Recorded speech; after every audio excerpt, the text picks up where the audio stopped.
Katakan amin. Saudara, apakah orang Mesir semuanya jahat? Saudara berkata tidak. Ada juga di antara orang Mesir itu, mungkin dia pengacara yang baik, dokter yang baik, yang kerjanya menolong orang.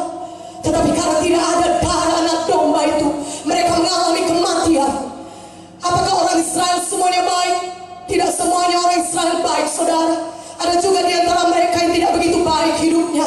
Tetapi karena mereka percaya, mereka patuh, mereka salutkan darah anak domba itu pintu rumah mereka. Oh saudaraku, mereka terhindar dari kematian, mereka luput dari kematian, mereka selamat, mereka menerima keselamatan. Tanpa penumpahan darah tidak ada pengampunan. Dosa sekecil apapun tidak bisa masuk ke surga, saudara. Saudara berkata saya tidak membunuh, tetapi walaupun saudara tidak membunuh, dosa tetap dosa sekecil apapun dan tidak bisa masuk ke surga. Jalannya hanya satu. Bapa berkata kepada Yesus ketika Yesus berdoa di taman Getsemani, dia berkata, dia berteriak, Bapa, haruskah aku tanggung dosa manusia? Tetapi dia berkata, bukan kehendakku yang jadi, kehendakmu yang jadi. Kenapa? Karena berat bagi Yesus menanggung semua dosa manusia ini. Karena dia harus berpisah dengan Bapa di sorga.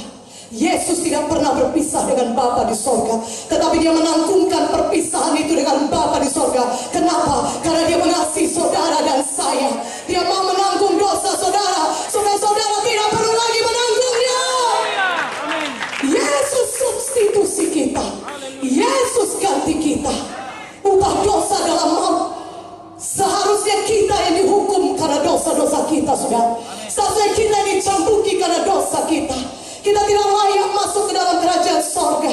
Upah dosa dalam maut, tapi Yesus menggantikan tempat kita. Dia mengambil semua dosa manusia ini. Dia mengambil dosa kita. Dia taruhkan di dalam tubuhnya di kayu salib. Tubuhnya dihancurkan, diremukkan, supaya oleh bilur-bilurnya saudara sembuh. Haleluya. Yesus menanggung semua sengsara itu di kayu salib, supaya saudara tidak perlu lagi menanggung sengsara apapun karena dosa saudara. Saudara hanya perlu membuka hati saudara, percaya kepada Yesus, bahwasannya dia sudah mati di kayu salib, mencurahkan darahnya untuk mengampuni saudara. Maka saudara yang percaya kepada Yesus, saudara akan beroleh hidup yang kekal. Katakan amin. Begitu besar sengsara yang dipikul oleh Yesus. Maka sebelum dia disalibkan, saudara, dia memberikan dirinya dicambuki oleh tentara Romawi. Tentara Romawi memiliki satu hukuman penyiksaan yang sangat mengerikan, saudaraku. Orang-orang berteriak, salibkan Yesus, salibkan Yesus. Pilatus berkata, aku tidak mendapati kesalahan apapun pada orang ini. Salibkan dia. Orang-orang tetap menuntut, salibkan dia. Bukan, salibkan dia. Terlebih dahulu mereka mencambuki Yesus. Yesus diikat, saudaraku. Punggungnya, saudaraku, seluruh bajunya dibuka. Oh, saudaraku, dan punggung Yesus, saudara, dicambuki oleh tentara Romawi. Cambukan tentara Romawi bukan cambukan biasa. Itulah cambukan, satu cambuk dengan 5 cabangnya, dengan ujung-ujungnya penuh dengan beling-beling yang tajam, besi-besi yang tajam. Dan cambukan itu diayunkan ke punggung Yesus, dan itu menarik keluar daging Tuhan Yesus. Daging Yesus tersayat-sayat, itu merobek semua tubuh Yesus, saudaraku. Itulah luka-luka di punggung Yesus. Itulah pilur-pilur Yesus, luka-luka cambukan di punggung Yesus. Dan firman Tuhan berkata dalam 1 Petrus 2:24, oleh pilur-pilur Yesus saudara sudah sembuh. Katakan amin. Saudara sudah sembuh. Artinya kesembuhan sudah tersedia bagi saudara. Saudara tidak perlu sakit lagi. Tuhan Yesus mau saudara sembuh, karena dia sudah menanggung penyakit saudara di kayu salib.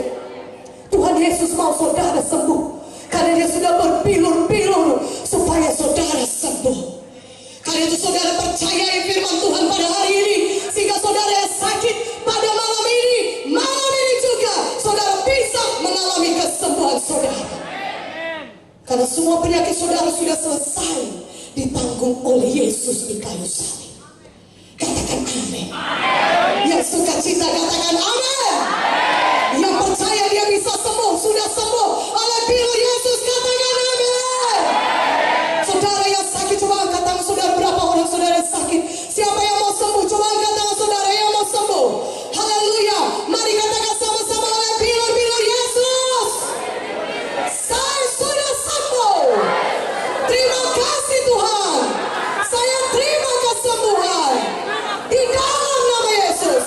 Mari berikan kemuliaan bagi Yesus. Haleluya. Katakan haleluya. Galatia 3:13-14 berkata, Kristus telah menebus kita dari kutuk hukum Taurat dengan jalan menjadi kutuk karena kita. Karena ada tertulis, terkutuklah orang yang digantung di kayu salib. Oh saudaraku, Yesus telah menjadi kutuk karena kita. Dia rela disalibkan supaya oleh penyalibannya dan kebangkitannya saudara bebas daripada semua dosa dan kutuk-kutuk dosa. Kutuk dosa itu banyak. Ada kutuk dosa penyakit, kutuk dosa kemiskinan, kutuk dosa kegagalan. Saudara bekerja keras, saudara bukan tidak bekerja, tapi tetap gagal. Itu kutuk dosa kegagalan. Kutuk dosa kematian. Saudara, semua orang baik-baik hidupnya, saudara bisa saja mati karena kecelakaan. Kutuk dosa kecelakaan. Kutuk dosa kemiskinan. Walaupun saudara kerja keras, orang tua saudara kerja keras, tapi saudara tetap miskin, anak cucu tetap miskin. Itu kutuk dosa kemiskinan, kutuk dosa penyakit. Saudaraku, nenek saudara mati karena penyakit jantung, orang tua saudara juga demikian, dan saudara juga akan mengalami demikian. Itu kutuk dosa penyakit. Tapi Yesus sudah berbilur-bilur di kayu salib, sudah mati di kayu salib untuk menanggung semua dosa dan kutuk dosa saudara, sehingga saudara tidak perlu menanggungnya lagi. Saudara bisa bebas daripada semua kutuk dosa saudara.